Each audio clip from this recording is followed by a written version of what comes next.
صباح الخير، ازيكم؟ عاملين ايه؟ يا رب تكونوا بخير. النهارده ان شاء الله هنعمل ريفيو عن منتجع قصر دار الضيافه. دار الضيافه دوت يا جماعه، ده فندق فيه مطروح، ومن الفنادق الرخيصه جدا جدا، يعتبر هو ارخص فندق. وفي فندق تاني برضو اسعاره رخيصه قوي، اسمه فندق دومة في مطروح. انا عملت عنه قبل كده ريفيو. وطبعا بشكركم لان هو ما شاء الله جاب 175 الف مشاهده. وانا هسيب لكم اللينك بتاعه موجود في اول كومنت مثبت للي عايز يشوفه.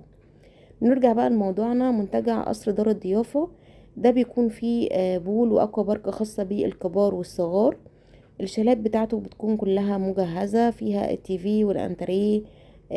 كل اوضة بيكون فيها سريرين صغيرين عرض متر، وكمان دولاب صغير وكومودينو. المطبخ بيكون امريكان، مجهز من الاساسيات فقط اللي هي تلاجة، بوتاجاز، المطبخ نفسه، مواعين بسيطة. دي كل الحاجات، يعني هي الاساسيات بس اللي هتلاقوها موجودة في الشاليه. كل اوضه هي زي ديت مثلا صورة الشاليه، بيكون فيها اوضتين وكومودينو صغير ومراية. الفيو كله اغلبه هتلاقيه على البسين ودوت الانتريه.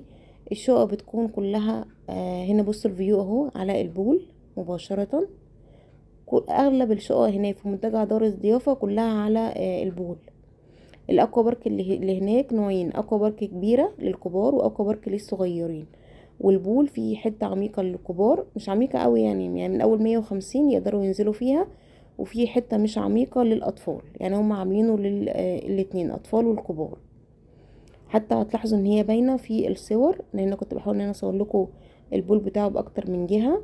ندخل بقى على العيوب بتاعة الفندق. اول حاجة، الخدمات اللي فيه بشكل عام كلها متوسطة. يعني هو مناسب اكتر لجروب من الشباب يعرفوا ان هم يتأقلموا، او مثلا لو اسرة شايفة ان هي هتقدر تتأقلم عليه فهو خلاص مناسب ليهم. كمان يفضل ان انتوا تجيبوا معاكم المواعين بتاعتهم مش احسن حاجة. يعني هي خدماته كلها متوسطة. دلوقتي بقى هنبدأ نقول الاسعار. دوت سكرين شوت من الشركة، كانت هي بعتتولي على الماسنجر، انا نزلته زي ما هو. وبرده كتبت الاسعار كلها بشكل مفصل تاني في اخر الفيديو. دي كل الحاجات اللي انا كاتباها لكم بشكل مفصل وموضحه، كمان لو حابين تضيفوا وجبات هتدفعوا قد ايه. لان المنتجع دوت بيكون كل دي اسعار الاقامه فقط. لو حابين ان انتوا تضيفوا وجبات بيكون ليها سعر تاني، وبرده كاتباه في اخر الفيديو.